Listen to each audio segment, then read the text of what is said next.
Hello everyone, good morning, welcome to Glance academy. दोस्तों, हम लोग कवर कर रहे थे आई दृष्टि करंट अफेयर्स शॉर्ट नोट्स जो हम लोगों ने कवर कर लिए थे। साथ ही साथ घटनासार जो 6 मंथ की आई थी, जनवरी से जून 2024 तक की करंट अफेयर्स, वो भी मैंने हैंड रिटन नोट्स में कवर कराई थी। और इन दोनों नोट्स के बेस पे साथ ही साथ और अदर मैगजीन को यूज़ करते हुए, साथ ही गवर्नमेंट की वेबसाइट्स और अदर जो न्यूज़पेपर्स में करंट अफेयर्स के टॉपिक आते हैं, इन सभी चीज़ों को सोर्स को बेस बनाते हुए लगभग 1000 एमसीक्यूज की एक सीरीज मैंने शुरू की है, जिसको देखने के बाद आपको कहीं से भी किसी भी और सोर्स को फॉलो नहीं करना पड़ेगा। और ये तीनों सोर्स जो आई दृष्टि करंट अफेयर्स शॉर्ट नोट्स हैं, घटनासार है और ये जो आप एमसीक्यू सीरीज कर रहे हो, इन तीनों के कंपाइलेशन को अगर आप सही से तैयार कर लेते हो, पढ़ लेते हो, इसकी पीडीएफ को आप मेरे टेलीग्राम से ज्वाइन भी कर सकते हो, डाउनलोड कर सकते हो। उसके बाद आप बिहार पीसीएस दीजिए, चाहे समीक्षा अधिकारी दीजिए, चाहे फिर यूपी पीसीएस प्रीलिम्स दीजिए, तीनों ही एग्जाम्स के लिए सफिशिएंट करंट अफेयर्स होगी। आपको पता होगा, कल ही मैंने एक वीडियो भी बनाई थी, नोटिस भी आ चुका है। 7-8 दिसंबर में यूपी पीसीएस है और 22-23 दिसंबर को पहले से आयोग ने क्लियर कर रखा है कि भाई हम समीक्षा अधिकारी पेपर लेंगे। तो इन्हीं सभी चीजों के लिए अगर चैनल पे पहली बार हो तो सब्सक्राइब कर लेना। इसकी पीडीएफ आपको मिल जाएगी टेलीग्राम चैनल पे, ग्लैंस एकेडमी ऑफिशियल सर्च कर लेना, या फिर वीडियो के नीचे उसका लिंक है, ज्वाइन कर लो। क्वेश्चन नंबर 290 से हम शुरू करेंगे। इससे पहले हमने ऑलरेडी 289 क्वेश्चन कंप्लीट किए हैं। अगर आप इसको देखोगे कि पेंशन विभाग ने हाल ही में सरकारी सेवानिवृत्त लोगों के लिए किस ऑनलाइन पोर्टल को लॉन्च किया है, तो मैंने आपको करंट अफेयर्स में बताया था कि भविष्य पोर्टल नाम से इसको लॉन्च किया गया है, जिसका यूज क्या होगा कि आप देश में कहीं पर भी किसी भी बैंक से किसी भी ब्रांच में आप अपनी पेंशन की अपडेट प्राप्त कर सकते हो कि भाई हमें पेंशन आ गई है या नहीं आई है। क्योंकि अगर आपका सेम अकाउंट में होता है और सेम अकाउंट के साथ सेम ब्रांच में ही अगर आप चेक करते हो, तो कई बार ऐसा होता है कि लोग बाहर भी होते हैं, आउट ऑफ स्टेशन होते हैं, आउट ऑफ स्टेट होते हैं, तो ऐसे में प्रॉब्लम आती है। इसीलिए आप पूरे भारत में कहीं भी आप रहोगे, आप किसी भी बैंक से नियरेस्ट जो ब्रांच हो वहां से अपनी कांटेक्ट करके अपनी अपडेट ले सकते हो। इसी के लिए भविष्य पोर्टल शुरू किया गया है। अगर आप इसको पढ़ोगे, भविष्य पोर्टल का मकसद है पेंशन से जुड़े सभी कामकाज का डिजिटलाइजेशन कर दिया जाएगा। इससे पेंशन शुरू करने से लेकर पेमेंट तक का सारा प्रोसेस डिजिटल हो जाएगा। भविष्य पोर्टल पर पेंशन भोगी अपने सभी जरूरी दस्तावेजों को ऑनलाइन जमा कर सकते हैं और रिटायर्ड कर्मचारियों को मोबाइल या ईमेल के माध्यम से यह जानकारी भी मिल जाएगी कि उनकी पेंशन का क्या स्टेटस है, कहां तक पेंशन आई है या नहीं आई है। तो सबसे अच्छी बात क्या है कि इन सभी चीज़ों को आपने पूरा डिटेल से डिस्कस किया है मेरे साथ, सारी चीज़ों को समझा है, और अब आप एमसीक्यूज के पैटर्न में देख रहे हो, क्वेश्चन आंसर के फॉर्म में देख रहे हो, तो जहां पे और भी कॉन्फिडेंस आपका हाई होता है। हाल ही में किस भारतीय शहर में रॉक आर्ट का पहला साक्ष्य खोजा गया है, तो ये कर्नाटक में है। पुरातत्वविदों ने मंगलुरु शहर में रॉक आर्ट का पहला साक्ष्य खोजा है। इसमें मानव पैरों के निशान भी पाए गए, जो मंदिर के पास एक प्राकृतिक पत्थर की शिला पर बनाए गए हैं। नेक्स्ट आपका देखते हैं रन फॉर सन। अगर हम बात करें रन फॉर सन मैराथन के संदर्भ में, 3 मई 2024 को अंतर्राष्ट्रीय सूर्य दिवस की अवसर पर नई दिल्ली के जवाहरलाल नेहरू स्टेडियम में रन फॉर सन मैराथन का आयोजन किया गया। अर्थात सूर्य या सूर्य से संबंधित जो नवीकरणीय ऊर्जा है उस पर फोकस करते हुए यहाँ पर काम किया गया है। और इस मैराथन का आयोजन भी नवीन और नवीकरणीय ऊर्जा मंत्रालय के द्वारा किया गया। तो यहाँ पे दोनों ही स्टेटमेंट सही है, क्योंकि रन फॉर सन का मतलब ये नहीं कि हम सूरज के लिए दौड़ रहे हैं, हम बल्कि सूर्य से आने वाली जो किरणें होती है, जो लेजर होती है, जो लाइट होती है, हम उसको हीट में कन्वर्ट करें, या यूं कहें कि रिन्यूएबल एनर्जी के तौर पर हम उसे प्रोड्यूस करें, और कहीं ना कहीं जीवाश्मिक जो ईंधन का प्रयोग करते उस पर हमारी निर्भरता को कम किया जा सके। तो इसी के लिए हम यहाँ पर एक सिंबॉलिक जो है कि प्रोग्राम लॉन्च किया गया था। सबसे अच्छी बात है कि प्रश्न के साथ आपको व्याख्या भी मिल रही है ताकि आप तैयार अच्छे से कर सके। रन फॉर नेशन मैराथन को जलवायु परिवर्तन मंत्रालय में, मतलब जलवायु परिवर्तन में कमी लाने और सभी के लिए स्वच्छ और स्वस्थ भविष्य को बढ़ावा देने में सौर ऊर्जा की अहम भूमिका के बारे में जागरूकता बढ़ाने के उद्देश्य से डिजाइन किया गया। 5 जून 2024 को गंगा और उसकी सहायक नदियों को लक्षित करके प्लास्टिक मुक्त नदी अभियान कितने राज्यों में शुरू किया गया, तो 7 राज्यों में। तो जाहिर सी बात है, जब गंगा और उसकी सहायक नदियों का जो बेसिन क्षेत्र होगा वो उन्हीं राज्यों से संबंधित होगा जहां पर गंगा और उसकी सहायक नदियों का प्रवाह होगा। जैसे आप देखोगे उत्तराखंड, उत्तर प्रदेश, बिहार, पश्चिम बंगाल, हिमाचल प्रदेश, मध्य प्रदेश, झारखंड में बहने वाली गंगा और उसकी 15 सहायक नदियां। अगर मैं इसमें एमपी और हिमाचल प्रदेश ये 2 स्टेट हटा देता हूं, तो 5 स्टेट तो ऐसे जहां पे गंगा मुख्य रूप से बहती है, क्योंकि सबसे पहले वो उत्तराखंड के गंगोत्री ग्लेशियर से निकलती है, वहां से निकलने के बाद वो उत्तर प्रदेश से प्रवेश करती है, फिर बिजनौर से प्रवेश करने के बाद और बलिया जो कि पूर्वांचल का क्षेत्र है, बलिया से बाहर निकलते हुए बक्सर में प्रवेश कर जाती है, बिहार में। बिहार के बाद तो थोड़ा सा झारखंड में भी प्रवेश करती है और लास्ट में फिर पश्चिम बंगाल से होते हुए बांग्लादेश में गिर जाती है। तो ये 5 राज्य तो हो ही गए, लेकिन हिमाचल प्रदेश जो कि गंगा की सबसे बड़ी सहायक नदी होती है यमुना, तो वहां से भी होके आती है। साथ ही साथ एमपी से आने वाली चंबल जो कि यमुना की सहायक नदी है, और यमुना गंगा की सहायक नदी है। सोन नदी होगी जो अमरकंटक से निकलती है, जो कि गंगा की एक बड़ी सहायक नदी है। तो इस तरीके से गंगा और उसकी सहायक नदियों को मिला लिया जाए तो 7 राज्य यहाँ पे इंक्लूड किए गए हैं। तो इस तरीके से आपको इनको कवर करना है। आगे अगर आप देखते हैं विश्व प्रेस स्वतंत्रता सूचकांक 2024 के बारे में, इस सूचकांक में भारत की रैंक 159 हो गई, जबकि 2023 में 161 थी। रैंकिंग में नॉर्वे शीर्ष पर है, जबकि डेनमार्क दूसरे एवं स्वीडन तीसरे स्थान पे है। तो यहाँ पे दोनों ही स्टेटमेंट सही है। अगर हम प्रेस स्वतंत्रता सूचकांक की बात करें तो इसको एक मतलब कि एनजीओ जिसको हम कह सकते हैं गैर सरकारी संगठन रिपोर्टर्स विदाउट बॉर्डर्स के द्वारा वार्षिक तौर पे इसको जारी किया जाता है। आगे देखते हैं एक ही मौसम में माउंट एवरेस्ट और माउंट लोहेसे पर चढ़ने का विश्व रिकॉर्ड किसने बनाया है, तो सत्यदीप गुप्ता जी ने। और ये भारतीय पर्वतारोही हैं, इन्होंने एक ही मौसम में 2 बार माउंट एवरेस्ट और माउंट लोहेसे पर चढ़ने वाली पहले व्यक्ति बनकर इतिहास रच दिया। यहाँ पर एक मौसम का मतलब है कि या तो शीत ऋतु में ही जो है कि बार बार ये चढ़े, भाई 3 महीने की एक एवरेज ऋतु होती है, चाहे गर्मी की ले लो, चाहे बरसात ऋतु ले लो, चाहे शीत ऋतु ले लो, और उसमें इतने बड़े बड़े माउंटेन पे चढ़ना और फिर उतरना और फिर दोबारा चढ़ना फिर उतरना एक बड़ी चैलेंजिंग प्रॉब्लम होती है, बहुत चैलेंजिंग काम होता है। और एक नहीं बल्कि इन्होंने 2 बार चढ़ाई की है ऐसी जगह पे, तो ये एक रिकॉर्ड है इनके लिए। आगे बात करते हैं केदारनाथ यात्रा 2024 के संचालन के लिए पुलिस द्वारा कौन सा ऑपरेशन शुरू किया गया है, तो ऑपरेशन मर्यादा। इसके लिए उत्तराखंड पुलिस ने यह शुरू किया ऑपरेशन मर्यादा। निम्नलिखित कथनों पर विचार करते हैं। भारतीय state bank India international bullion exchange IIB में पहला ट्रेनिंग सह क्लियरिंग सदस्य बन गया, और आईआईबी यानी Indian international bullion exchange gift city Gandhinagar में स्थित देश का पहला बुलियन एक्सचेंज है। हालांकि ये 2023 का करंट अफेयर्स है, पुराना करंट अफेयर, लेकिन ये जरूरी है। तो यहाँ पे दोनों ही स्टेटमेंट आपके सही हो जाएंगे कि एक भारत की दूरदर्शी पहल है। इसका उद्देश्य क्या होगा कि कीमती धातुओं में व्यापार के लिए एक विश्व स्तरीय मंच स्थापित किया जा सके। आगे देखते हैं हाल ही में किस देश ने दुनिया का पहला 6G डिवाइस पेश किया है, तो जापान ने पेश किया है। यह 5G से 20 गुना तेज होगा और 100 गीगाबिट प्रति सेकंड की दर से डेटा संचालित करेगा। तो बहुत ही बड़ी स्पीड वाला जो है कि हमारे सामने एक नई डिवाइस आ रही है। अब नेक्स्ट देखते हैं मध्य प्रदेश की 55 वर्षीय ज्योति रात्रे माउंट एवरेस्ट पर चढ़ाई करने वाली सबसे उम्र दराज महिला बन चुकी हैं, भारतीय महिला। बिल्कुल ये बात मैंने बताई भी थी। और साथ ही साथ इससे पहले माउंट एवरेस्ट पर चढ़ाई करने वाली सबसे उम्र दराज भारतीय महिला का खिताब संगीता बहल के नाम था। तो ये दोनों ही बातें सही हैं यहाँ पर। और मैंने आपको एक और बात बताई थी कि इसी के साथ एक सबसे युवा लड़की जो कि अपने पिता के साथ चढ़ती माउंट एवरेस्ट पर 16 साल की होती है। ये आप कमेंट सेक्शन में नाम बताइएगा। मैंने ऑलरेडी आपको जो 4 क्लासेस कराई थी 289 MCQ जिसमें कंप्लीट हुए थे, वहां पर भी बताई थी, और अपने आई दृष्टि घटनासार इन सभी शॉर्ट नोट्स में बताई थी। क्योंकि जितने भी इंपॉर्टेंट पॉइंट होते हैं, इंपॉर्टेंट टॉपिक होते हैं, वो सारा मैंने डिस्कस किया है जो PYQ से एनालिसिस करते हुए कि कौन कौन से इंपॉर्टेंट है। किस राज्य ने पूरे राज्य में AI से संचालित से यातायात प्रबंधन प्रणाली लागू करने की घोषणा की है, तो सिक्किम से। यानी आर्टिफिशियल इंटेलिजेंस के बेस पर हम क्या करेंगे, ट्रैफिक मैनेजमेंट सिस्टम को लॉन्च करेंगे, और ऐसा करने वाला सिक्किम ने सबसे पहले शुरू किया। हाल ही में मेघालय की पहली महिला पुलिस महानिदेशक कौन बनी है, तो ये ईदा सीसा नोंगरिंग। अगर ये बात करें मेघालय छोड़ो, पूरे के पूरे नॉर्थ ईस्ट स्टेट में ऐसा पहली बार हुआ है कि पहली कोई महिला पुलिस महानिदेशक यानी DGP की पोस्ट पर पहुंची है। मेघालय में 3 मातृवंशीय जातीय समुदाय में एक खासी समुदाय से आने वाली नोंगरांग की नियुक्ति महत्वपूर्ण सांस्कृतिक महत्व रखती है। खासी गारो जयंतिया के साथ मात्र सत्तात्मक प्रणाली का पालन करते हैं, जहां वंश और विरासत का पता मां के वंश के माध्यम से लगाया जाता है। आगे बात करते हैं यहाँ पे 77वें कांस फिल्म फेस्टिवल 2024 में अपनी फिल्म सेमलेस के लिए सर्वश्रेष्ठ अभिनेत्री का पुरस्कार जीतने वाली पहली भारतीय महिला कौन बनी है, तो यहाँ पे आपको दिखना होगा अनसुईया सेनगुप्ता। नेक्स्ट है आपका प्रश्न, आपका 303 नंबर पे। हम लोग 300 प्रश्न को पूरे कंप्लीट कर चुके हैं।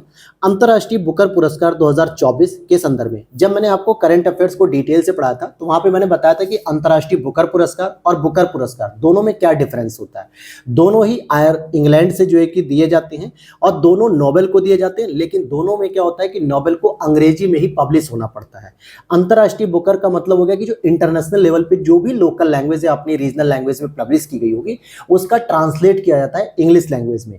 और जो बुकर पुरस्कार होता है वो यूके की ही नोबेल को मिल जाता है, जो सामान्यतः इंग्लिश में ही पब्लिश होती है। बाकी डिटेल मैंने आपको आई दृष्टि शॉर्ट नोट्स में बताया है।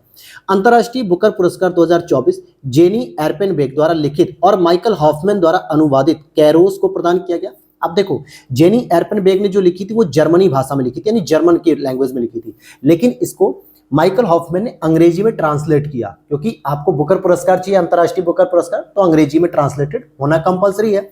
वहीं कैरोस बर्लिन की दीवार गिरने की पृष्ठभूमि पर आधारित है। दोनों ही बातें यहां पर सही है। अगर हम इसकी बात करें तो इसमें 50,000 पाउंड की पुरस्कार राशि दी जाती है और यह पुरस्कार अंग्रेजी में अनुवादित और यूनाइटेड किंगडम या आयरलैंड में प्रकाशित एक पुस्तक के लिए प्रति वर्ष प्रदान किया जाता है। यही चीज मैंने आपको बताई।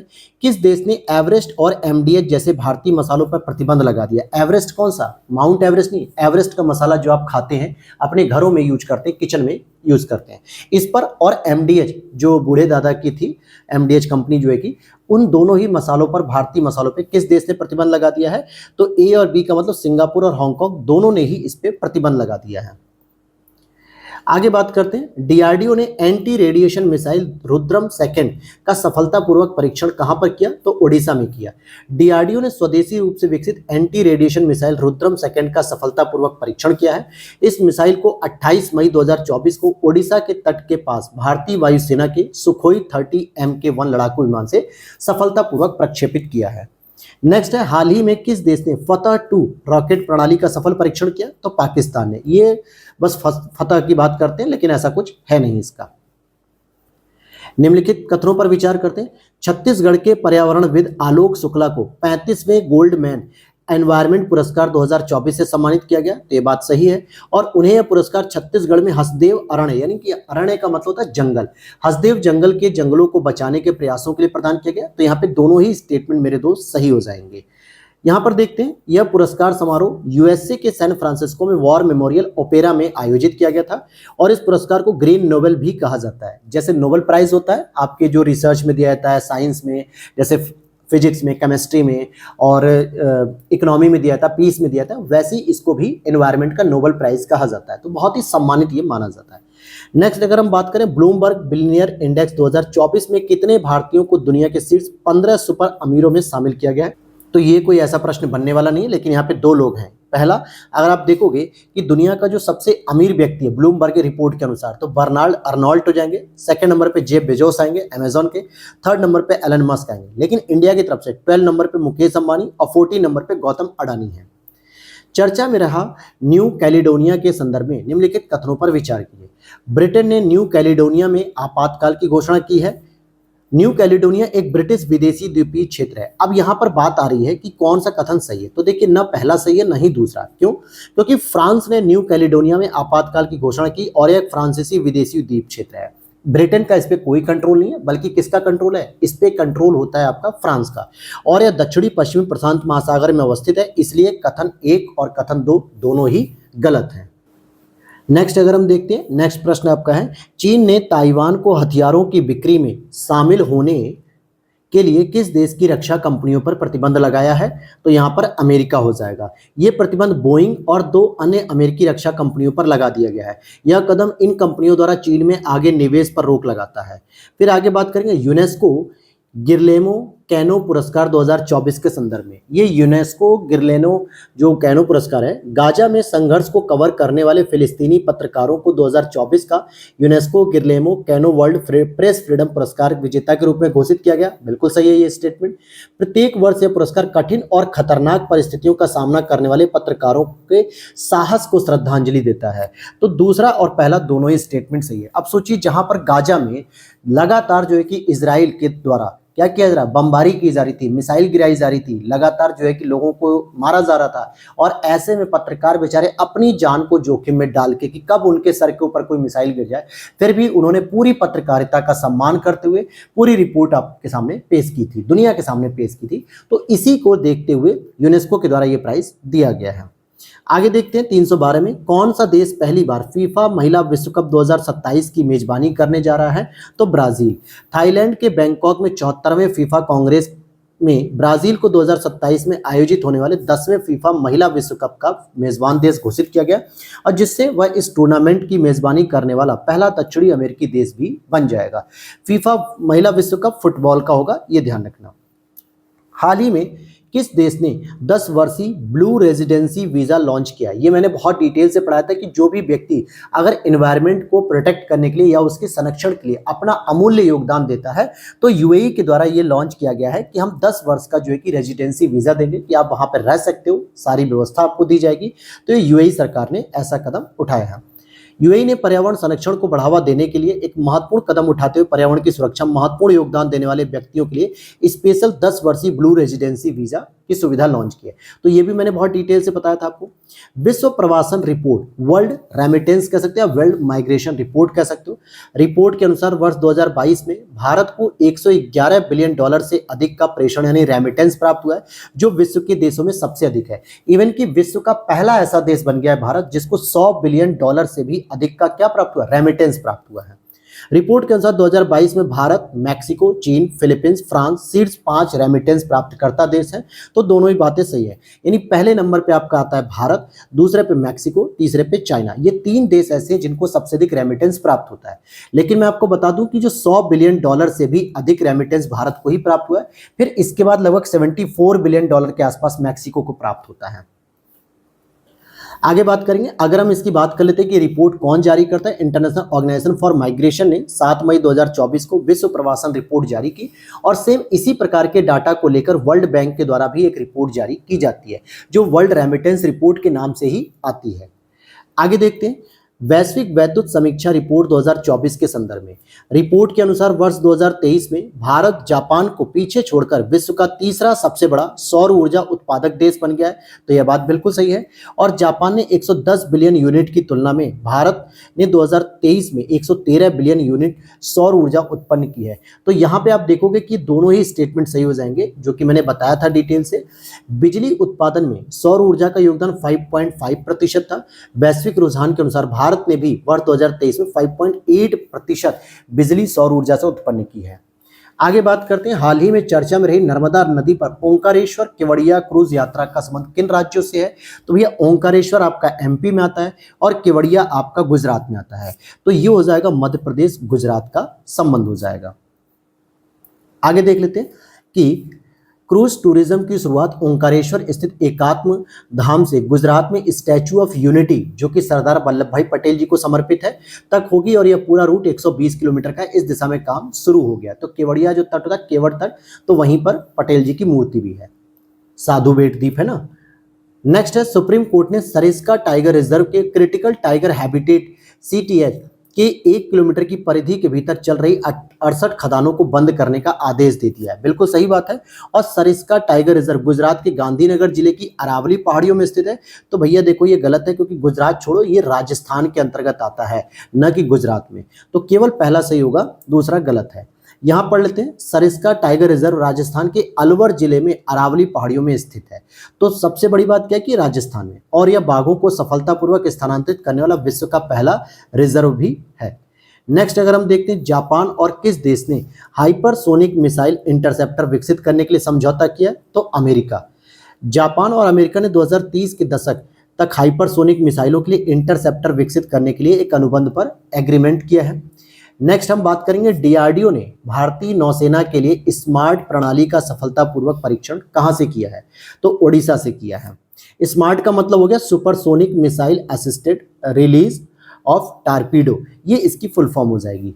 नेक्स्ट अगर हम बात करते हैं यहाँ पे, semiconductor startup mind Grove technology private limited ने भारत का पहला वाणिज्यिक high performance system on chip launch किया है। इसे सिक्योर IoT नाम दिया गया है तथा इसे इंटरनेट ऑफ थिंग्स उपकरणों के लिए डिजाइन किया गया है। तो यहाँ पे दोनों बातें सही होंगी। इंटरनेट ऑफ थिंग्स जो होता है वो आपका इलेक्ट्रॉनिक गैजेट जो आपके वाईफाई से कनेक्टेड हो जाएगा आपके रूम में। जैसे ही आप रूम में एंट्री कर रहे हो, आपके मूड को चेक करते हुए ऑलरेडी ऑटोमेटिकली आपका फ्रिज काम करेगा, फैन काम करेगा, AC काम करेगा, टीवी काम करेगा, म्यूजिक सिस्टम काम करेगा। इसी को कहते हैं इंटरनेट ऑफ थिंग, यानी वस्तुओं का इंटरनेट से या वाईफाई से कनेक्ट हो जाना और आपकी फिजिकल अपीयरेंस के आधार पे उनका वर्क करना होता है। आगे बात करते हैं, सुप्रीम कोर्ट ने महिला कर्मचारियों के लिए कितने वर्ष की चाइल्ड केयर लीव की छुट्टी को अनिवार्य कर दिया है। तो देखिए पहले से ही हर एक डिपार्टमेंट क्या करता है, 6 मंथ की जो है कि आपको सीसीएल प्रोवाइड करता महिलाओं के लिए चाइल्ड केयर लीव के रूप में, जिसमें कोई सैलरी काटने का कोई भी रोल नहीं, मतलब सैलरी पूरी मिलती है। लेकिन सुप्रीम कोर्ट ने अलग से जो है कि महिला कर्मचारियों के लिए 2 साल का अतिरिक्त जो है कि सीसीएल बढ़ा दिया। तो इस तरीके से 2.5 साल का पूरा सीसीएल हो गया महिलाओं के लिए, और साथ में इनको पूरी 2.5 साल की सैलरी पूरी दी जाएगी। तो बी ऑप्शन यहाँ पे सही है। लिखा है, सुप्रीम कोर्ट ने महिला कर्मचारियों को 180 दिनों के अनिवार्य मातृत्व अवकाश के अतिरिक्त, अर्थात वो तो है ही है पहले से 180 दिन यानी 6 महीने का, लेकिन 2 वर्ष का और दे दिया गया है शिशु देखभाल अवकाश को, एक संवैधानिक अधिकार फंडामेंटल राइट्स के रूप में, इसे कॉन्स्टिट्यूशनल राइट के रूप में दे दिया गया है। और यह फैसला हिमाचल प्रदेश की सहायक प्रोफेसर शालिनी धर्माड़ी की याचिका पर आया था। तो बहुत अच्छा निर्णय है ये, मैं भी मानता हूं, क्योंकि देखिए किसी भी बच्चे को आप 6 महीने के बाद, ऐसा नहीं है कि आप उसे छोड़ सकते हो। अगर कोई वर्किंग प्रोफेशनल महिला है तो मान के चलो कि वो 6 महीने का बच्चा भला क्या कर सकता, कुछ भी नहीं कर सकता। और वो महिला अपनी जॉब पे जा रही है तो उस बच्चे के लिए कोई केयर टेकर रख रही है, या अपने हस्बैंड को, फैमिली को, बहुत सारे। और आजकल जो वर्क कल्चर है ना, जो वर्क प्रोफाइल है, बहुत जगह आप देखोगे कि ज्वाइंट फैमिली है ही नहीं। बहुत सारे लोग अपनी फैमिली से दूर होकर जो है कि जॉब करते हैं। ऐसे में उस पत्नी को या उस पति को संभालना बड़ा मुश्किल हो जाता है कि बच्चों को कैसे संभाले। तो अगर 2 साल का और अतिरिक्त मिल रहा है तो अच्छी बात है भाई, बच्चा 2.5 साल का हो जाएगा तो एक थोड़ा बेसिक अंडरस्टैंडिंग आ जाएगी, जहां पे कुछ चीजें थोड़ी सी प्रॉब्लम शॉर्ट हो सकती है। तो एक अच्छा डिसीजन है सुप्रीम कोर्ट का, बहुत ही बेहतर डिसीजन है ये। आगे देखते हैं यहाँ पे, स्विस स्टार्टअप क्लाइमवर्क्स एजी ने आइसलैंड में मैमथ नाम का विश्व का सबसे बड़ा operational director and air capture and storage plant खोला है। यह प्लांट हवा से कार्बन डाइऑक्साइड निकालकर चट्टान के रूप में जमीन के भीतर जमा करेगा। तो ये दोनों ही बातें यहाँ पे सही है। हालांकि आइसलैंड के करंट अफेयर्स को हम लोगों ने 2023 के प्रीलिम्स के दौरान भी पढ़ा था कि ये विश्व का पहला ऐसा देश होगा जो हवा से कार्बन डाइऑक्साइड को एब्जॉर्ब करेगा। लेकिन यहाँ पे पूरा का पूरा प्लांट वगैरह भी स्टैब्लिश कर दिया गया है। आगे बात करेंगे, एक पुस्तक है the winners mindset. The winners mindset के लेखक कौन है? सेन वॉटसन।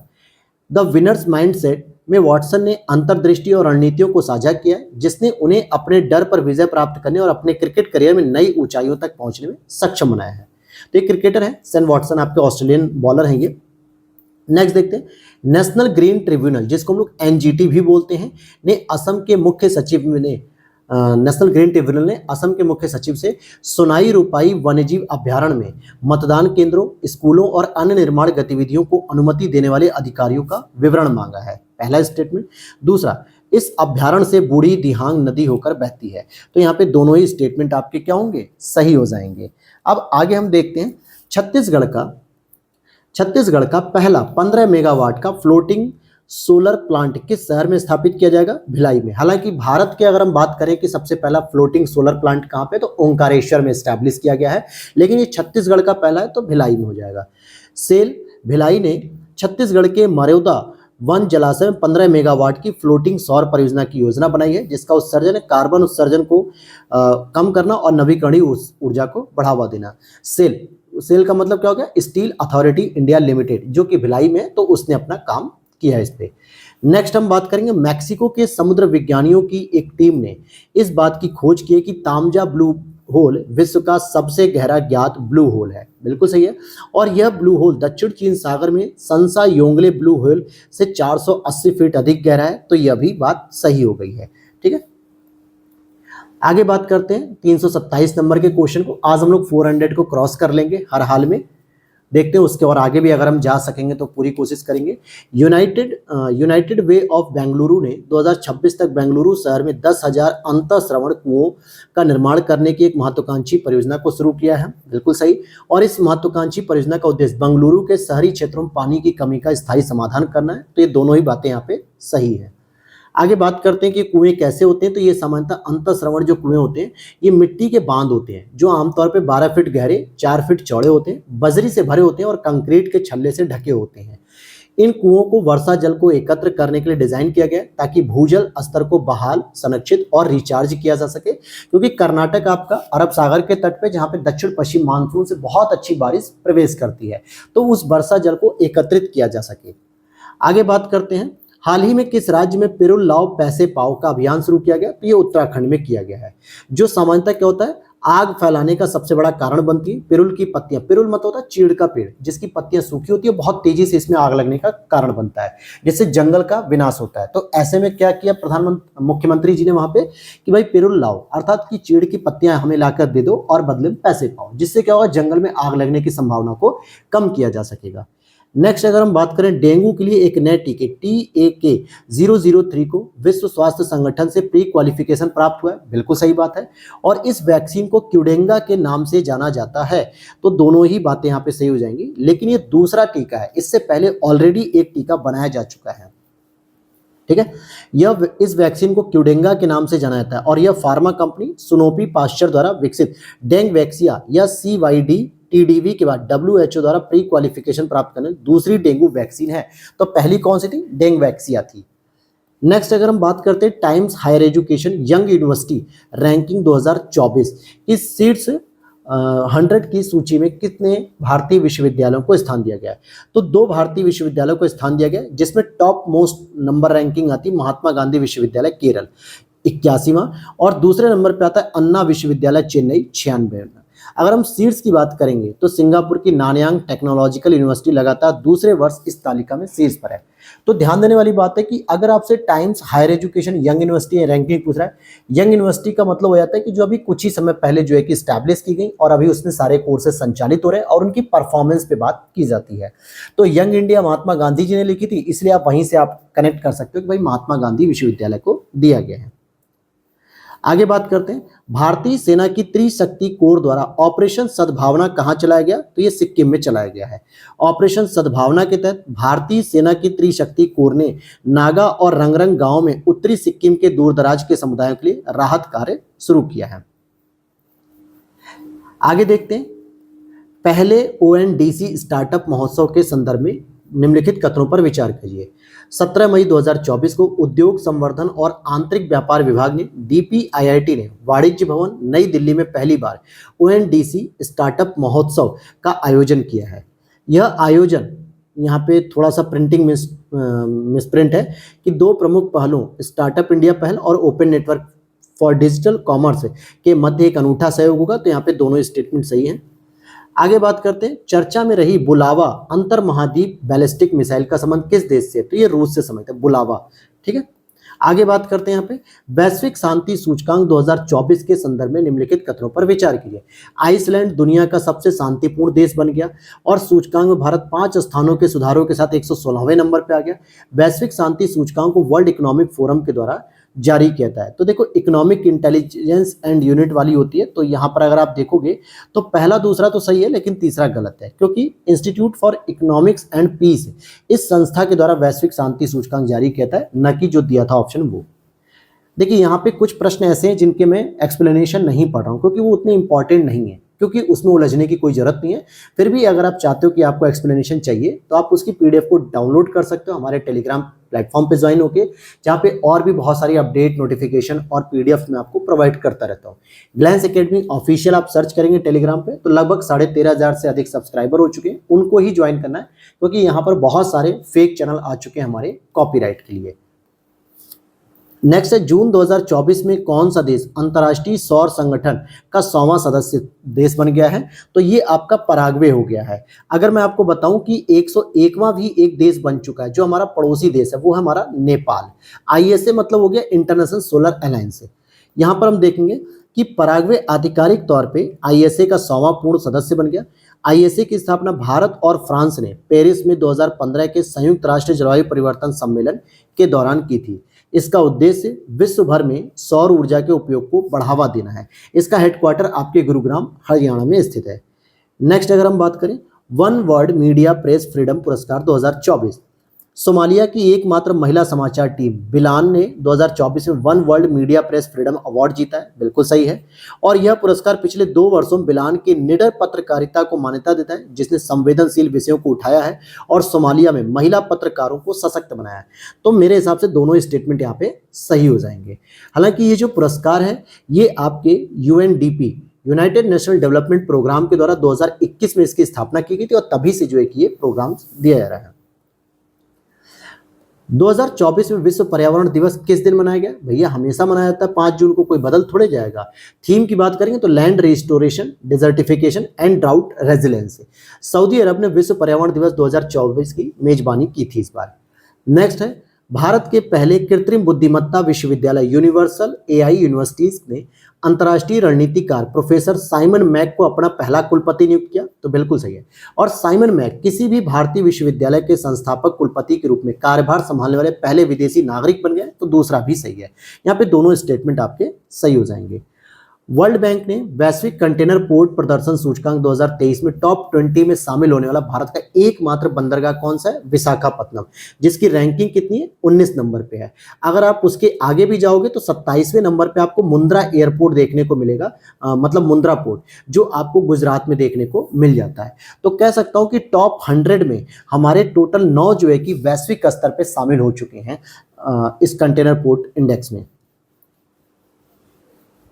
चलो आगे देख लेते हैं। यहाँ पे क्वेश्चन नंबर नेक्स्ट है आपका, जून 2024 में किस कंपनी ने ऊर्जा, कॉर्पोरेट, सामाजिक उत्तरदायित्व और स्थिरता के लिए कलिंग पुरस्कार जीता है? तो ये आपकी महानदी कोलफील्ड्स लिमिटेड ओडिशा ने जीता है। महानदी कोलफील्ड्स ओडिशा एमसीएल को ऊर्जा, कॉर्पोरेट, सामाजिक उत्तरदायित्व और स्थिरता के लिए कलिंगा उत्कृष्ट पुरस्कार से सम्मानित किया गया है। नेक्स्ट है, वर्ष 2024 के साहित्य अकादमी युवा पुरस्कार के संदर्भ में निम्नलिखित कथनों पर विचार कीजिए। अंग्रेजी भाषा के वैशाली को उनके संस्मरण homeless, growing up, lesbian and dyslexic in India के लिए पुरस्कार दिया गया। और हिंदी भाषा में गौरव पांडे को उनकी कविता स्मृतियों के बीच घिरी है पृथ्वी के लिए यह पुरस्कार दिया गया। तो दोनों ही स्टेटमेंट आपके सही हो जाएंगे। तो ये आपने अंग्रेजी और हिंदी का देख लिया, लेकिन उर्दू भाषा में भी यह मिला था जावेद अंबर मिसबाही को, और उनका एक लघु कहानी संग्रह था स्टेपनी, इसके लिए इनको दिया गया। किस भारतीय शिक्षिका ने अंतर्राष्ट्रीय डिजिटल शिक्षक ओलंपियाड 2024 में शीर्ष स्थान हासिल किया था? तो यहाँ पे आपको ऑप्शन मिलेगा शिल्पी अग्रवाल का, जो कि लखनऊ के सिटी मॉन्टेसरी स्कूल की शिक्षिका हैं। शिल्पी अग्रवाल अंतर्राष्ट्रीय डिजिटल टीचर्स ओलंपियाड में रैंक 1 हासिल करके शीर्ष प्रदर्शन करने वाली शिक्षिका बन गई हैं। लखनऊ अर्थात उत्तर प्रदेश से संबंधित भी हो गया ये प्रश्न। फिर आगे देखते हैं, वेलैन सुबैया ने वर्ष 2024 के EY world entrepreneurship of the year का पुरस्कार जीता, और यह प्रतिष्ठित पुरस्कार जीतने वाले पहले भारतीय हैं। तो यह पहला केवल सही, दूसरा गलत है। क्यों गलत है? क्योंकि पहले नहीं बल्कि चौथे भारतीय हैं। ठीक है, इससे पहले आपके नारायण मूर्ति जी हैं, उदय कोटक जी हैं, किरण मजूमदार शाह जी को ऑलरेडी ये पुरस्कार मिल चुका है। ड्रोन नीति को मंजूरी देने वाला देश का पहला राज्य कौन बन गया? तो आपका हिमाचल प्रदेश हो गया है। हिमाचल प्रदेश ड्रोन नीति और ड्रोन के सार्वजनिक उपयोग को मंजूरी देने वाला भारत का पहला राज्य बन गया है। इसका उद्देश्य कि रक्षा, परिवहन, स्वास्थ्य, कृषि आदि जैसे विभिन्न क्षेत्रों में ड्रोन सक्षम प्रौद्योगिकी का उपयोग प्रचार करना है। हालांकि उत्तर प्रदेश ने भी अपनी ड्रोन पॉलिसी लॉन्च कर दी है, और जिसके तहत कहा है कि अब अगर आपको ड्रोन वगैरह का यूज करना है पब्लिक प्लेटफॉर्म या पब्लिकली जो है, तो आपको पहले उसका रजिस्ट्रेशन कराना पड़ेगा, नियरेस्ट अपने थाने में जाके उसकी पूरी इंफॉर्मेशन देनी होगी, तभी आप जो है कि ड्रोन वगैरह उड़ा सकते हो। नेक्स्ट है 345 प्रश्न को देखते हैं। जून 2024 में मंगल ग्रह पर खोजे गए 3 क्रेटरों में से एक का नाम मुरसान रखा गया। मुरसान किस राज्य में स्थित है? तो उत्तर प्रदेश में स्थित है। काशी हिंदू विश्वविद्यालय अर्थात कि बीएचयू की बात करेंगे कि पूर्व शोध छात्र भौतिकी शोध प्रयोगशाला के निदेशक डॉक्टर अनिल भारद्वाज की जन्मस्थली हाथरस जनपद के मुरसान कस्बे में है। तो हाथरस से संबंधित है, जहाँ की आपकी हींग भी बहुत प्रसिद्ध है, और यही वजह है कि इसका नाम भी मुरसान रखा गया है। तो अगर आप देखोगे कि 3 क्रेटरों के जो नाम है वो कौन कौन से हैं, तो Lal crater, Mursan crater, Hilsa crater. Global cities index 2024 के बारे में बात करेंगे। ऑक्सफोर्ड इकोनॉमिक्स के ग्लोबल सिटीज इंडेक्स 2024 के अनुसार न्यूयॉर्क शहर, जो कि यूएसए 2024 वैश्विक शहर सूचकांक में शीर्ष स्थान पे, इसके बाद लंदन यूके, फिर सेंट जॉन्स, फिर यूएसए क्रमशः दूसरे और तीसरे स्थान पे है। तो बात तो सही है। और यह शहर दिल्ली, मतलब भारतीय शहर दिल्ली दुनिया के सबसे बड़े 1000 शहरों में 350वें स्थान पे था, और सर्वोच्च रैंक हासिल करने वाला ये भारतीय शहर बन के उभरा है। तो दोनों ही बातें यहाँ पर सही हो जाएंगी। आगे बात करते हैं 18वें अंतर्राष्ट्रीय फिल्म महोत्सव 2024 में V Shantaram life time achievement award 2024 से किसे सम्मानित किया गया? तो ये बहुत अच्छा प्रश्न है। अगर आप देखोगे कि V Shantaram life time achievement award, तो ये आपको मिला था किसको?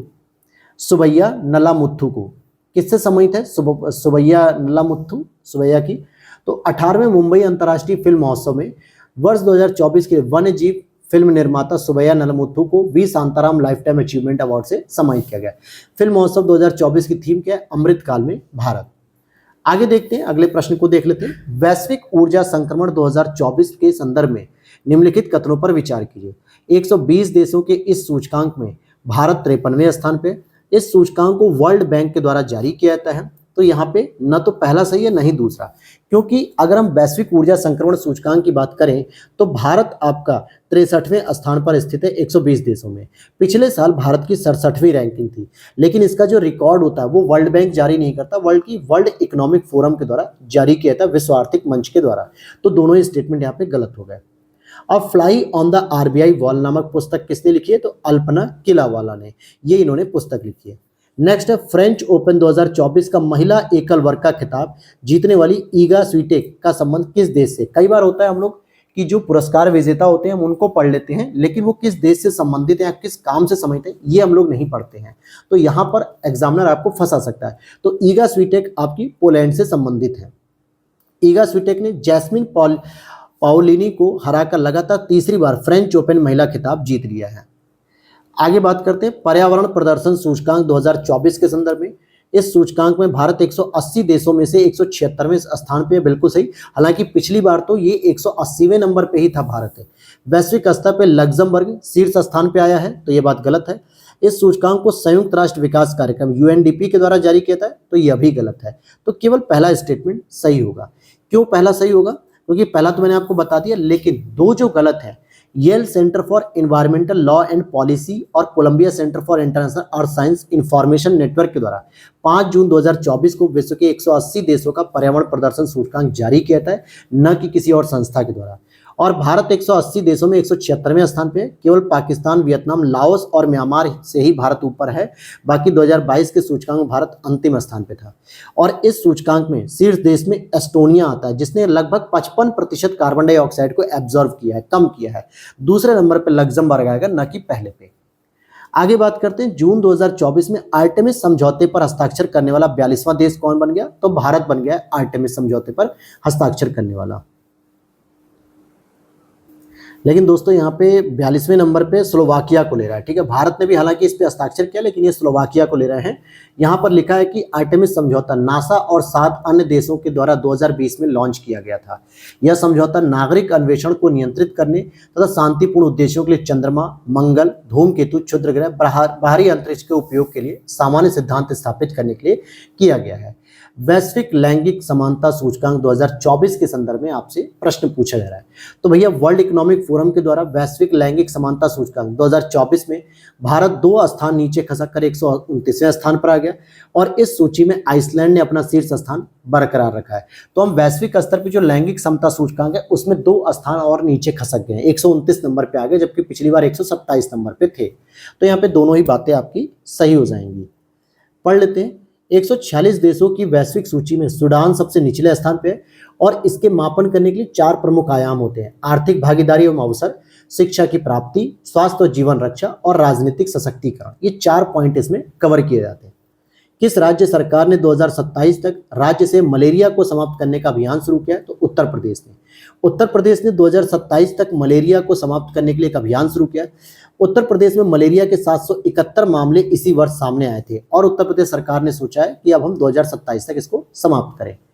किस प्रतिष्ठित पेन प्रिंटर पुरस्कार 2024 से सम्मानित किया गया? किसे? तो ये हो जाएंगे आपकी अरुंधति राय जी, जो कि बुकर पुरस्कार विजेता लेखिका अरुंधति राय ने जो 14 साल पहले कश्मीर पर ऐतिहासिक टिप्पणियों को लेकर अभियोजन की धमकी का सामना कर रही हैं, उनके अडिग और अटल लेखन के लिए प्रतिष्ठित पेन प्रिंटर पुरस्कार 2024 से सम्मानित किया गया। ये जेएनयू की प्रोफेसर भी रह चुकी हैं, रिसर्चर हैं शायद। चलो आगे देखते हैं। बैंक क्लिनिक पहल ये किससे संबंधित है? तो अखिल भारतीय बैंक कर्मचारी संघ ने बैंक क्लिनिक पहल की शुरुआत की। ठीक है, और इसका उद्देश्य प्रौद्योगिकी के तेजी से विस्तार और खुदरा बैंकिंग पर भारतीय रिजर्व बैंक के दिशा निर्देशों के अनुरूप बैंक ग्राहकों को शिकायत निवारण में सहायता करना। तो यह भी सही है। तो दोनों ही बातों पर यहाँ पे स्टेटमेंट सही है। नेक्स्ट है, हाल ही में किसने दुनिया का पहला पूरी तरह से 3D प्रिंटेड इंजन वाला रॉकेट लॉन्च किया?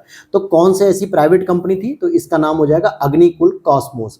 ये मैंने बहुत डिटेल से आपको पढ़ाया था कि कहाँ से लॉन्च किया गया था, धनुष नाम का जो प्राइवेट आपका लॉन्च पैड है, और फिर इस इंजन का क्या नाम था, बहुत सारी चीज़ें मैंने आपको डिटेल से आपको पढ़ाई थी। चेन्नई स्थित स्टार्टअप अग्निकुल कॉस्मोस ने single piece 3D dimensional printed engine के साथ दुनिया का पहला अंतरिक्ष रॉकेट भी प्रक्षेपित किया। अग्निबाण नामक रॉकेट भारत का पहला अर्ध क्रायोजेनिक इंजन संचालित रॉकेट लॉन्च है और जिसे पूरी तरह से स्वदेशी रूप से डिजाइन और निर्मित किया गया है। आगे बात करेंगे, 15 से 16 जून 2024 के मध्य स्विट्जरलैंड के बर्गेनस्टॉक में यूक्रेन में शांति पर एक शिखर सम्मेलन का आयोजन किया गया। इस सम्मेलन में रूस को आमंत्रित नहीं किया गया था, तो दोनों ही बातें यहाँ पे सही हो जाएंगी। यूक्रेन में शांति पर एक शिखर सम्मेलन आयोजित होगा तो क्या रूस जाएगा वहां पे? आप खुद देख लो, यूक्रेन और रसिया का संघर्ष जो है कि पूरे विश्व में जो है कि चर्चा का विषय रहा है, तो भला इसमें रूस क्यों आएगा?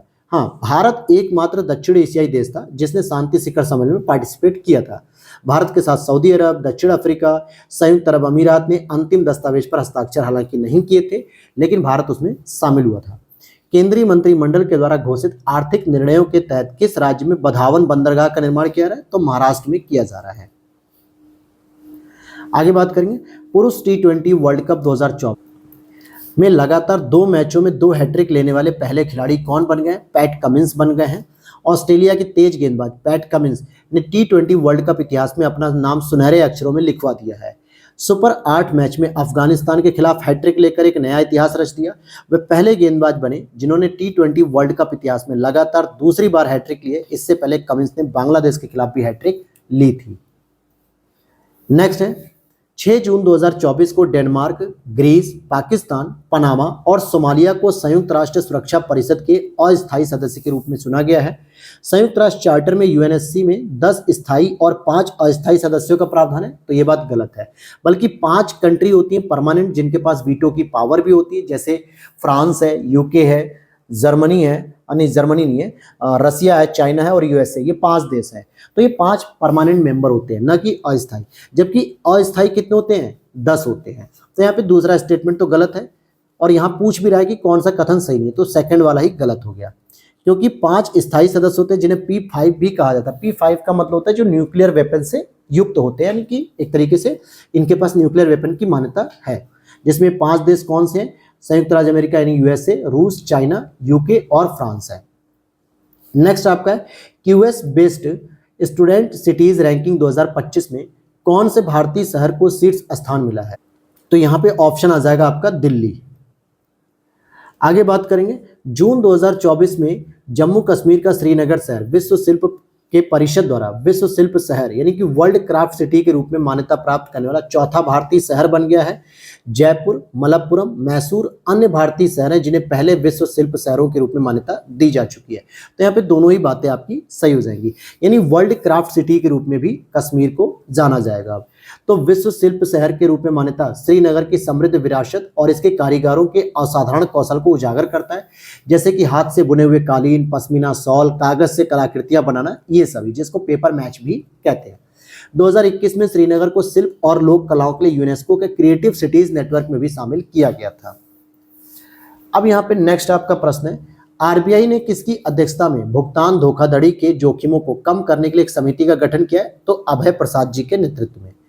नेक्स्ट है आपका, जून 2024 में विमान दुर्घटना मृत होने वाले उपराष्ट्रपति सैलोस चिलिमा का संबंध किस देश से? मलावी से। अभी इससे पहले मैंने आपको ईरान के राष्ट्रपति के बारे में बताया था जिनका भी दुर्घटना हो गई थी और उनकी मृत्यु हो गई थी हवाई यात्रा में। वैसे ही विमान दुर्घटना में मलावी के भी जो उपराष्ट्रपति सैलोस चिलिमा, इनकी भी जो है कि दुर्घटना में मौत हो गई। नेक्स्ट है, थाईलैंड दक्षिण पूर्वी एशिया में समलैंगिक विवाह को मान्यता देने वाला पहला देश बन गया है। तो ये बात तो सही है। दक्षिण पूर्व एशिया का मतलब हो गया जो आसियान वाले देश हैं उनकी बात कर रहा है। नहीं तो अगर आप आसिया कंट्री की बात करें, मतलब एशियन कंट्रीज की बात करें, तो एशिया के अंतर्गत आप देखोगे नेपाल और ताइवान ऑलरेडी दे चुके हैं पहले से ही, लेकिन यहाँ पे थाईलैंड क्या हो जाएगा आपका दक्षिण पूर्वी एशिया में पहला देश है। ओमान और म्यांमार के बाद थाईलैंड समलैंगिक विवाह को अनुमति देने वाला एशिया का तीसरा देश बन गया। तो भैया दूसरा गलत है, क्योंकि ताइवान और नेपाल के बाद थाईलैंड समलैंगिक विवाह को अनुमति देने वाला एशिया का तीसरा देश बन गया। लेकिन अगर एशिया में पार्टिसिपेट मतलब कि डिवाइड किया जाए, दक्षिण पूर्वी एशिया की बात की जाए, जो आपके आसियान कंट्रीज होती हैं जैसे कि थाईलैंड हो गया, लाओस, म्यांमार, वियतनाम और कंबोडिया, इन सभी देशों में ये पहला देश है थाईलैंड। आगे देखते हैं यहाँ पे, गेल इंडिया लिमिटेड किस राज्य में भारत की सबसे बड़ी एथेन क्रैकर परियोजना स्थापित करेगी? तो मध्य प्रदेश में स्थापित ये करेंगे। गेल इंडिया लिमिटेड मध्य प्रदेश के सीहोर में 1500 केटीए का मतलब हो गया आपका एथेन क्रैकर परियोजना स्थापित करेगी। आगे बात करते हैं, 15 जून 2024 को भारत सरकार के नवीन और नवीकरणीय ऊर्जा मंत्रालय के तत्वाधान में नई दिल्ली में आयोजित एक कार्यक्रम में गुजरात को सर्वाधिक पवन ऊर्जा स्थापित क्षमता के लिए प्रथम रैंक का पुरस्कार दिया गया। अब यहाँ पर समझना कि पवन ऊर्जा की बात की जा रही है तो बिल्कुल सही है। अगर यहाँ पे सौर ऊर्जा की बात करते तो आपका राजस्थान आ जाता। गुजरात को यह पुरस्कार वैश्विक पवन दिवस के उपलक्ष्य में पवन ऊर्जा powering the future of India नामक शीर्षक से आयोजित कार्यक्रम में प्रदान किया गया। तो दोनों ही बातें यहाँ पर सही हो जाएंगी। अब यहाँ पर अगर आप देखोगे कि मई 2024 के अंत तक गुजरात 11,823 मेगावाट स्थापित पवन ऊर्जा क्षमता के साथ पहले स्थान पर है, जबकि तमिलनाडु 10,743 मेगावाट के साथ दूसरे स्थान पे और कर्नाटक 6,312 मेगावाट के साथ तीसरे स्थान पे। तो ये पवन ऊर्जा का आंकड़ा दे रहा है, यानी कि विंड एनर्जी में गुजरात सबसे पहले, फिर दूसरे पे तमिलनाडु, थर्ड पे कर्नाटक आता है। नेक्स्ट आपका प्रश्न है, यूएन ने किस वर्ष को अंतर्राष्ट्रीय क्वांटम प्रौद्योगिकी वर्ष घोषित किया है? तो 2025 को। किसको घोषित किया? 2025 को अंतर्राष्ट्रीय क्वांटम टेक्नोलॉजी के रूप में घोषित किया। वर्ष 2024 में पीएम मोदी 3.0 मंत्रिमंडल में सबसे अमीर मंत्री कौन है, जो सबसे ज्यादा पैसे वाले हैं? तो वो हो जाएंगे आपके चंद्रशेखर पेम्मासानी। चंद्रशेखर पेम्मासानी के पास टोटल जो संपत्ति है 5,705 करोड़ रुपए से अधिक की संपत्ति है। नेक्स्ट अगर हम देखते हैं, 16 जून 2024 को भारत के प्रधानमंत्री नरेंद्र मोदी जी ने संसद भवन परिसर में नवनिर्मित प्रेरणा स्थल का उद्घाटन किया और इस स्थल पर भारत के प्रमुख नेताओं और स्वतंत्रता सेनानियों की प्रतिमाएं रखी गई हैं, जो पहले संसद भवन परिसर में अलग अलग स्थानों पर बिखरी हुई थी, उनको एकजुट कर दिया गया। तो दूसरा स्टेटमेंट तो सही है, लेकिन पहले स्टेटमेंट में कमी है। क्या? कि मोदी जी ने नहीं किया इसका उद्घाटन, बल्कि 16 जून 2024 को भारत के उपराष्ट्रपति और राज्यसभा के सभापति श्री जगदीप धनखड़ जी ने संसद भवन परिसर में नवनिर्मित प्रेरणा स्थल का उद्घाटन किया। और प्रेरणा का मतलब ही है कि भाई ऐसे जो हमारे पहले के नेता रह चुके हैं जिनसे हमें प्रेरणा लेनी चाहिए, जैसे हमारे अटल बिहारी वाजपेयी जी हैं, सबसे प्रमुख और बहुत ही प्रेरणा स्रोत नेता है। जगजीवन राम जी भी हैं, प्लस जवाहरलाल नेहरू जी हैं, इंदिरा गांधी जी हैं, लाल बहादुर शास्त्री जी हैं। तो ऐसे कुछ नेता हुए हैं जिनसे हम प्रेरणा ले सकते हैं। नेक्स्ट हम देखते हैं, जून 2024 में किसे संयुक्त राष्ट्र एजेंसी द्वारा भूमि नायक नामित किया गया? तो सिद्धेश साकोरे जी को नामित किया गया। विश्व मरुस्थलीकरण और सूखा दिवस के अवसर पे यूएनसीसीडी ने जर्मनी के बॉन में एक कार्यक्रम में 10 भूमि नायकों के नाम की घोषणा की, जिसमें महाराष्ट्र के किसान और एग्रो रेंजर्स के संस्थापक सिद्धेश साकोरे को मरुस्थलीकरण रोकथाम के लिए भूमि नायक नामित किया गया। तो केवल ये अकेले नहीं थे, बल्कि 10 लोगों को नॉमिनेट किया गया, परंतु भारत की तरफ से एकमात्र है। नेक्स्ट अगर हम बात करते हैं, भातृहरि महताब जी को 18वें लोकसभा का स्थायी अध्यक्ष प्रोटेम स्पीकर नियुक्त किया गया। अस्थायी बिल्कुल सही है। और बात करते हैं, प्रोटेम स्पीकर का जो प्राथमिक कार्य है नवनिर्वाचित सदस्यों को शपथ दिलाना और अध्यक्ष के चुनाव तक निचले सदन की अध्यक्षता करना। निचले सदन का मतलब क्या होता है? लोकसभा। तो बिल्कुल सही है, पहला भी सही, दूसरा भी सही। प्रोटेम स्पीकर की नियुक्ति भारत के प्रधानमंत्री के द्वारा की जाती है? नहीं मेरे भाई, जब तक संसद के सभी सदस्यों की शपथ नहीं हुई है तब तक प्रधानमंत्री की कैसे बात हो जाएगी? तो इनकी नियुक्ति राष्ट्रपति करते हैं। कौन करते हैं? राष्ट्रपति करते हैं। तो इसीलिए तीसरा वाला गलत है। तो सी ऑप्शन होगा, 1, 2 केवल सही है, तीसरा गलत है। आगे बात की जाएगी, यहां पे देख लो कि संविधान में स्पष्ट रूप से प्रोटेम स्पीकर शब्द का प्रयोग नहीं किया गया है। अच्छा, आप लोग जरा कमेंट सेक्शन में बताना कि जो हमारे प्रोटेम स्पीकर साहब थे ये किस संसदीय क्षेत्र से थे। हालांकि मैं आपको राज्य बताता हूं कि उड़ीसा से संबंधित थे, लेकिन उड़ीसा में किस संसदीय क्षेत्र से थे मैं आपको 2 ऑप्शन देता हूं। चलो, कटक से थे या क्योंझर से थे, ये आप बता दो कमेंट सेक्शन में जो सही आंसर है। WHO के द्वारा स्वास्थ्य सेवाओं को प्रोत्साहित करने के लिए 2024 का नेल्सन मंडेला पुरस्कार किसे दिया गया? तो निमहांस को दिया गया। राष्ट्रीय मानसिक स्वास्थ्य एवं तंत्रिका विज्ञान संस्थान निमहांस, जो कि बंगलुरु को स्वास्थ्य सेवाओं को प्रोत्साहन देने के लिए 2024 के नेल्सन मंडेला पुरस्कार से सम्मानित किया गया, जो कि भारत में न्यूरो साइंसेस का सबसे बेस्ट हॉस्पिटल माना जाता है ये। आगे देखते हैं, आरबीआई ने किस देश से 100 टन सोना भारत में वापस लाया है? तो ब्रिटेन से लाया है। जनता भवन सौर परियोजना के संदर्भ में निम्नलिखित कथनों पर विचार कीजिए। असम के मुख्यमंत्री हेमंत बिस्व शर्मा ने गुवाहाटी में जनता भवन सौर परियोजना का उद्घाटन किया, बिल्कुल सही है। और इस परियोजना में ग्रिड से जुड़ी छत और जमीन पर लगे सौर पीवी सिस्टम के साथ 2.5 मेगावाट बिजली उत्पादन क्षमता है, तो बिल्कुल सही है। और इसी के साथ आपका असम का जो सचिवालय है ना, वो पहला ऐसा सचिवालय हो गया पूरे देश का जो पूरी तरीके से सोलर एनर्जी पे डिपेंड है। वहां पे कोई इलेक्ट्रिसिटी नहीं, केवल और केवल सौर ऊर्जा पे ही निर्भर है। सौर ऊर्जा जब तक रहेगी तब तक पूरी इलेक्ट्रिसिटी चलेगी, अदरवाइज कोई अलग से सोर्सेज नहीं है। तो इस तरीके के ये एक पहला सचिवालय भी बन चुका है। इस सौर परियोजना के शुभारंभ से असम सचिवालय परिषद देश का पहला ऐसा सिविल सचिवालय बन गया जो दैनिक खपत के लिए पूरी तरह से सौर ऊर्जा पर ही निर्भर रहेगा। तो बहुत अच्छा इनिशिएटिव है ये। अंतर्राष्ट्रीय क्रिकेट में 600 छक्के लगाने वाले दुनिया के पहले क्रिकेटर कौन बन गए? रोहित शर्मा जी बन गए हैं। नेक्स्ट है, 5 जून 2024 को बिहार के नागी पक्षी अभ्यारण्य और नकटी पक्षी अभ्यारण्य को रामसर कन्वेंशन के तहत अंतर्राष्ट्रीय महत्व की आर्द्र भूमियों के रूप में शामिल किया गया, तो बिल्कुल सही है। बिहार में अब रामसर कन्वेंशन के तहत 3 आर्द्र भूमियां स्थल हो चुके हैं।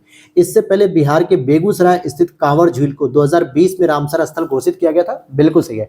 हालांकि कांवर झील की एक विशेषता भी है कि ये एशिया की सबसे बड़ी गोखुर झील के नाम से जानी जाती है। एशिया की सबसे बड़ी गोखुर झील के नाम से भी इसको जाना जाता है। तो दोनों ही स्टेटमेंट आपका सही हो जाएगा।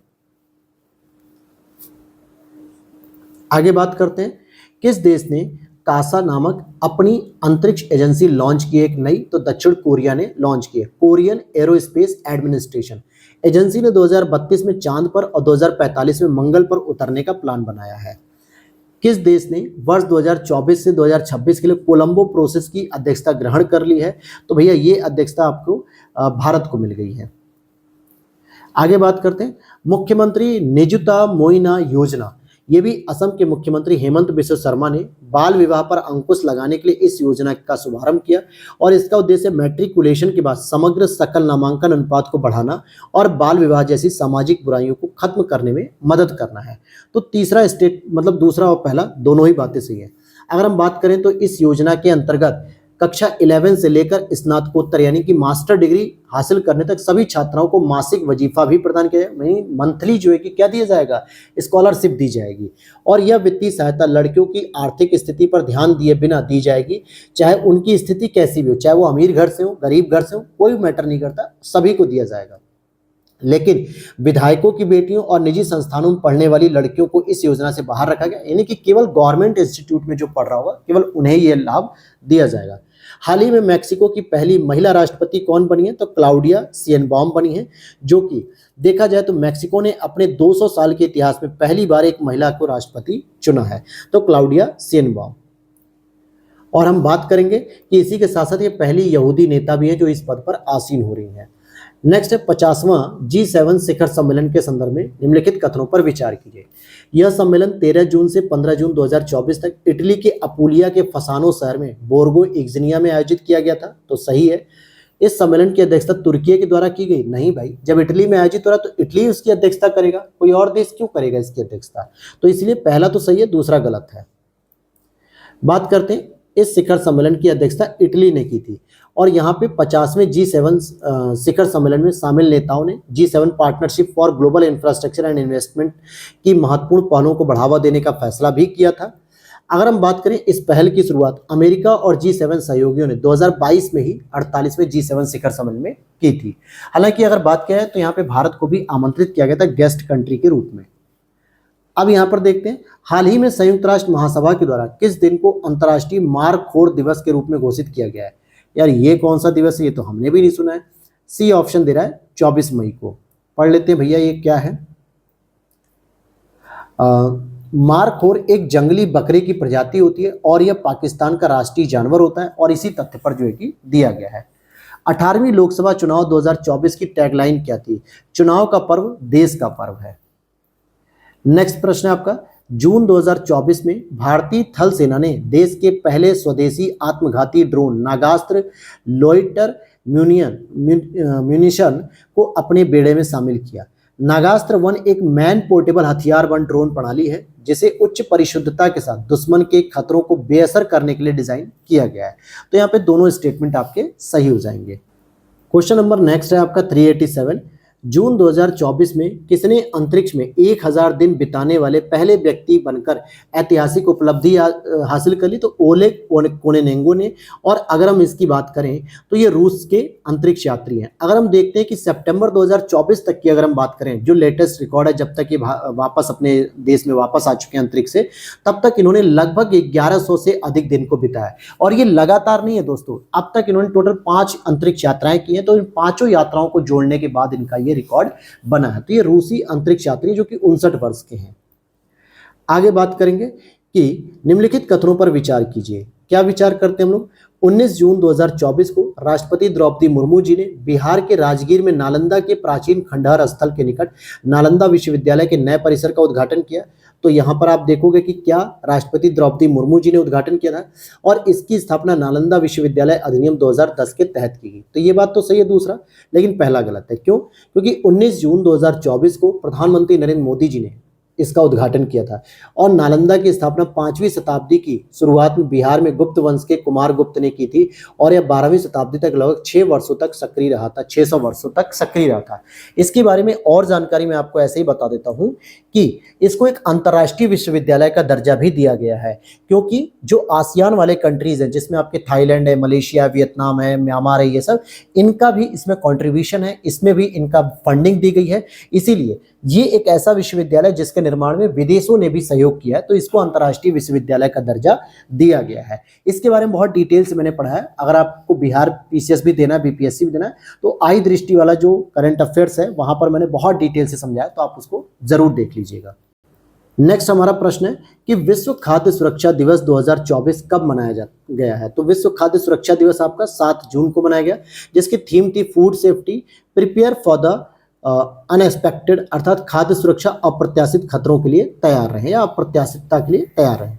18वीं लोकसभा चुनाव के साथ साथ कितने और राज्यों की विधानसभा के चुनाव भी संपन्न कराए गए थे? तो 4 राज्य थे, जिसमें सिक्किम, ओडिशा, आंध्र प्रदेश और अरुणाचल प्रदेश। लोक परीक्षा अनुचित साधन रोकथाम अधिनियम 2024 के संदर्भ में निम्नलिखित कथनों पर विचार कीजिए। यह अधिनियम 21 जून 2024 से लागू हो गया।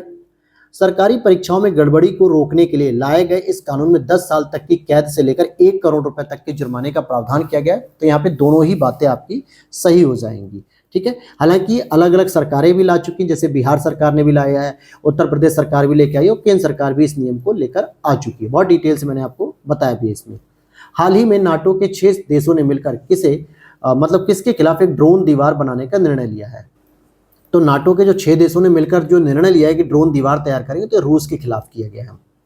Lithuania, Latvia, Estonia, Poland, Finland, Norway सहित नाटो देशों ने ड्रोन दीवार स्थापित करने का निर्णय लिया है। ड्रोन दीवार नॉर्वे से पोलैंड तक फैलेगी, जिससे शत्रुतापूर्ण देशों रूस द्वारा तस्करी और उकसावे के खिलाफ सीमा की सुरक्षा बढ़ाई जा सकेगी। नेक्स्ट 23 जून 2024 को अपनी समृद्ध सांस्कृतिक विरासत के लिए मशहूर उत्तरी केरल के कोझिकोड को आधिकारिक तौर पे भारत का पहला यूनेस्को का साहित्यिक शहर यानी कि India's first UNESCO cities of literature घोषित किया गया। तो ये बात सही है। कोझिकोड या कालीकट कोरोमंडल तट पर स्थित है। तो यहाँ पर आपको ध्यान रखना है कि कोरोमंडल तट नहीं आएगा बल्कि मालाबार तट आएगा, क्योंकि कोरोमंडल का जो तट होता है वो तमिलनाडु वाले क्षेत्र को कहा जाता है, जबकि केरल वाला जो तट होता है वो मालाबार के नाम से जाना जाता है और इसी को कालीकट बंदरगाह भी कहा जाता था। तो केवल पहला ही सही है, दूसरा गलत है। आगे यहाँ पे बात करेंगे कि अक्टूबर 2023 में ही कोझिकोड को यूनेस्को क्रिएटिव सिटीज नेटवर्क की साहित्य श्रेणी में भी जगह मिल चुकी थी और 7 जून 2012 को शहर के विभिन्न हिस्सों में स्थित विभिन्न वास्तुशिल्प मूर्तियों के कारण कोझिकोड को मूर्तियों का शहर यानी कि शिल्प नगरम का टैग भी दिया गया था। आगे देख लेते हैं किस संगठन ने सार्वजनिक सेवा कार्यक्रम में सबसे अधिक लोगों की भागीदारी के लिए अपना नाम लिम्का बुक ऑफ रिकॉर्ड्स में दर्ज कराया। तो भारतीय रेलवे ने ऐसा उपलब्धि हासिल की है। अपने स्वयं के गहरे समुद्र मिशन यानी कि डीप सी मिशन शुरू करने वाले देशों की सूची में भारत कौन से स्थान पर आ गया है? तो 6ठे स्थान पे। भारत विश्व स्तर पर अपना स्वयं का डीप सी मिशन शुरू करने वाला छठा देश बनने की ओर अग्रसर है। इस पहल का उद्देश्य है कि समुद्र की गहराई का पता लगाना, साथ ही साथ मत्स्य 6000 पनडुब्बी जैसी स्वदेशी तकनीक को विकसित करना, टिकाऊ समुद्री संसाधन प्रबंधन के लिए समुद्री विज्ञान को आगे बढ़ाना है। टॉप 5 देश इसमें ऑलरेडी हो चुके हैं, यूएसए, रशिया, चाइना, फ्रांस और जापान, और भारत हमारा कौन से नंबर पे आएगा? छठे नंबर पे आ जाएगा। एक पेड़ मां के नाम, ये जो योजना है इसके बारे में विचार करेंगे। राष्ट्रपति द्रौपदी मुर्मू जी ने 5 जून 2024 को विश्व पर्यावरण दिवस के अवसर पे एक पेड़ मां के नाम अभियान की शुरुआत की थी। तो ये बात गलत है, क्योंकि द्रौपदी मुर्मू जी नहीं थी, हमारी प्रधानमंत्री मोदी जी थे। इन्होंने इस प्रोग्राम को शुरू किया था, इस योजना को शुरू किया। इस अभियान का उद्देश्य भूमि क्षरण, मिट्टी के कटाव, गिरते जल स्तर को रोकने के लिए वन रोपण द्वारा पृथ्वी के पर्यावरण की सुरक्षा करना है। तो ये बात तो सही है। तो यहाँ पर हम देखेंगे पूछा जा रहा है कौन सा सही नहीं है, तो केवल पहला सही नहीं है, दूसरा जबकि प्रॉपर सही है। तो यहाँ पर आप देखोगे प्रधानमंत्री नरेंद्र मोदी जी ने 5 जून 2024 को विश्व पर्यावरण दिवस के अवसर पर एक पेड़ मां के नाम अभियान की शुरुआत की थी। और यहाँ पर देखोगे संयुक्त राष्ट्र महासभा ने 1972 में 5 जून को विश्व पर्यावरण दिवस घोषित करने के लिए एक प्रस्ताव भी पारित किया था, और पहला विश्व पर्यावरण दिवस 5 जून 1973 को दुनिया भर में मनाया जाने लगा। Nelson Mandela life time achievement पुरस्कार 2024 से सम्मानित होने वाले पहले भारतीय कौन बन चुके हैं, जो कि Nelson Mandela life time achievement पुरस्कार सम्मानित हुए? तो विनोद गनात्रा जो कि एक प्रख्यात बाल फिल्म निर्माता है विनोद गनात्रा जी। इनको फिल्मों में उनके योगदान के लिए दक्षिण अफ्रीका के प्रतिष्ठित इस पुरस्कार से सम्मानित किया गया। तो ये कहाँ का पुरस्कार है? दक्षिण अफ्रीका का एक फेमस पुरस्कार है। आगे बात करते हैं। भारतीय रेलवे ने जम्मू कश्मीर में चिनाब नदी पर बने विश्व के सबसे ऊंचे आर्क रेल पुल पर ट्रायल रन के साथ एक ऐतिहासिक उपलब्धि हासिल की है।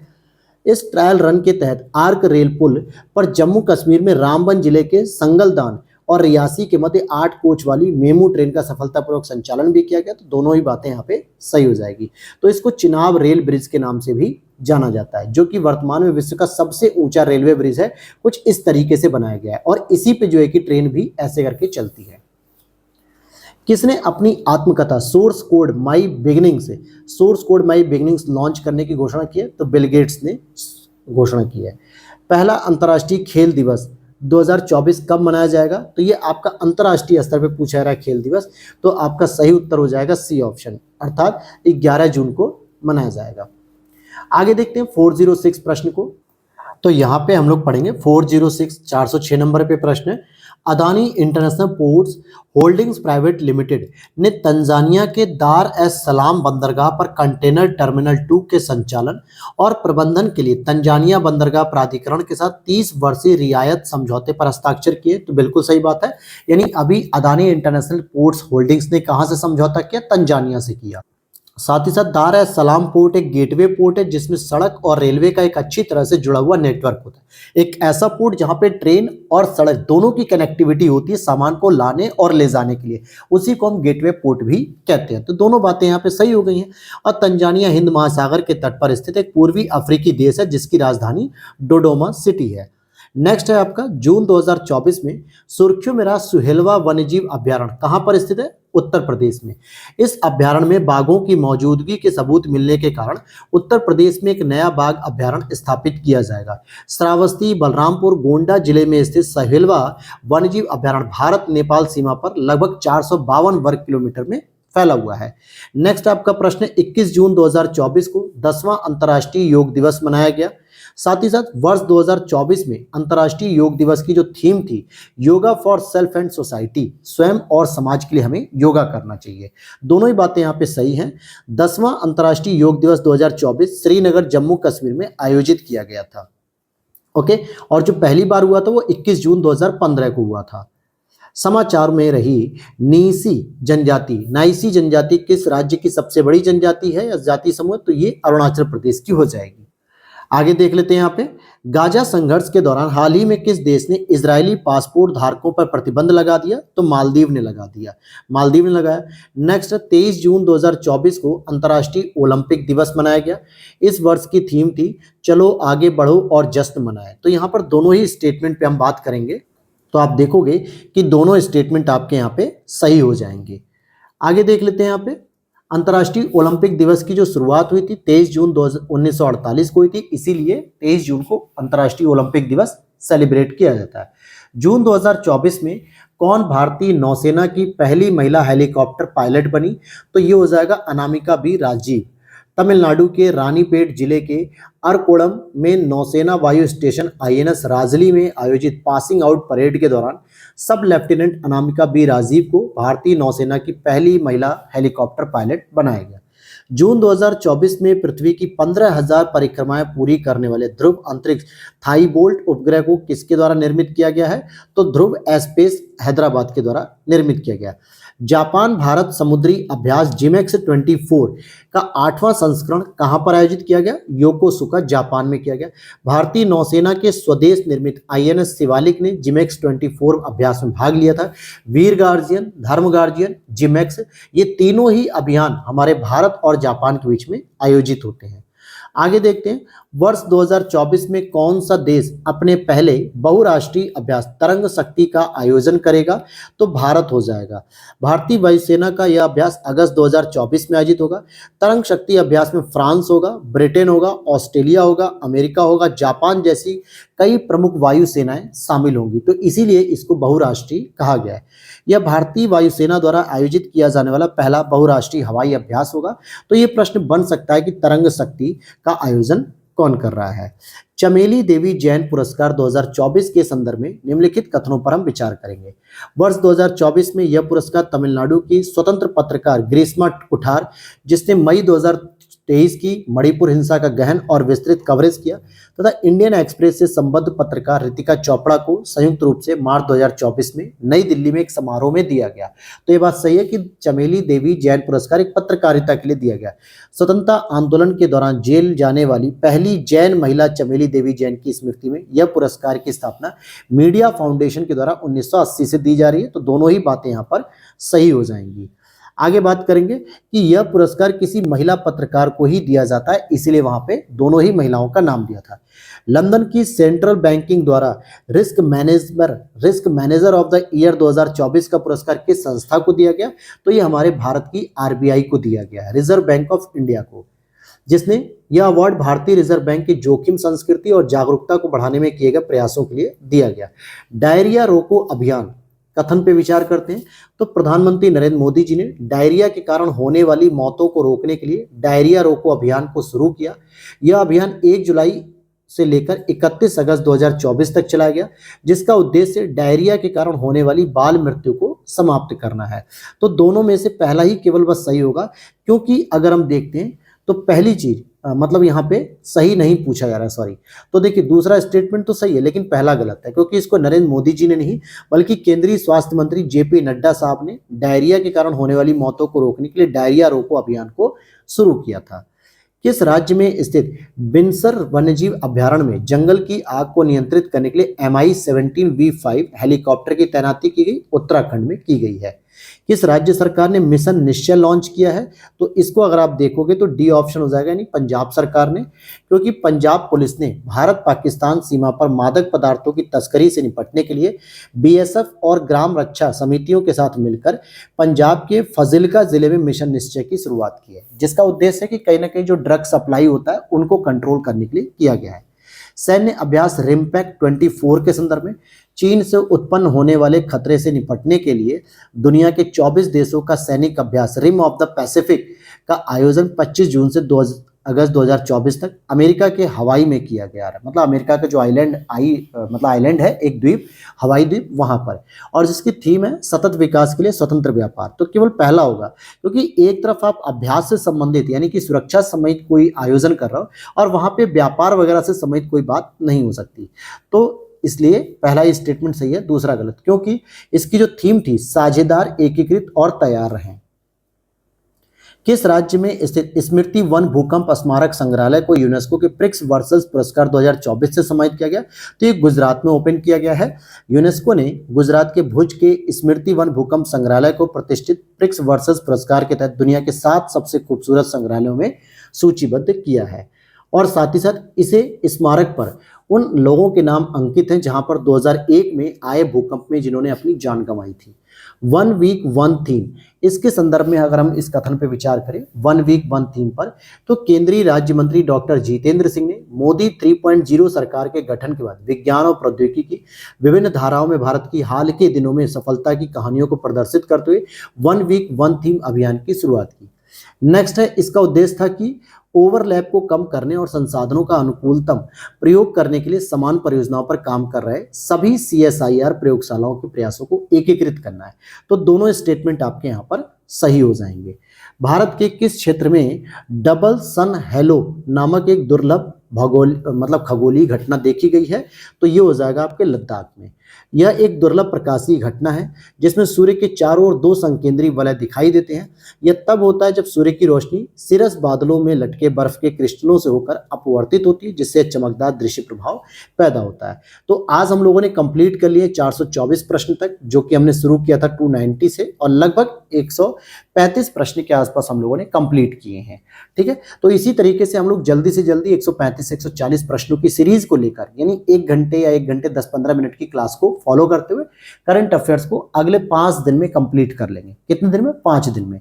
अब लगातार क्लासेस होंगी, क्योंकि दिवाली के समय पे घर थे, तो घर पे रहने पे बहुत सारे काम आ जाते हैं, जिसकी वजह से क्लासेस रेगुलर नहीं हो पा रही थी। और अब तो एग्जाम डेट भी अनाउंस होगी, जिसकी डिटेल मैंने कल शाम को वीडियो बना के अपलोड कर दी थी। आप लोगों के पास भी नोटिस आ चुका होगा, नहीं तो मेरे ग्लैंस एकेडमी प्लेटफॉर्म को ज्वाइन कर लीजिए, वहां पर भी आपको इसकी डिटेल मिल जाएगी। तो मिलते हैं नेक्स्ट वीडियो में। उम्मीद करते हैं वीडियो अच्छी लगी हुई तो लाइक कर देना। इसकी PDF को आप डाउनलोड कर सकते हो हमारे Glance academy Telegram official channel से। मिलते हैं नेक्स्ट वीडियो में। जय हिंद, जय भारत।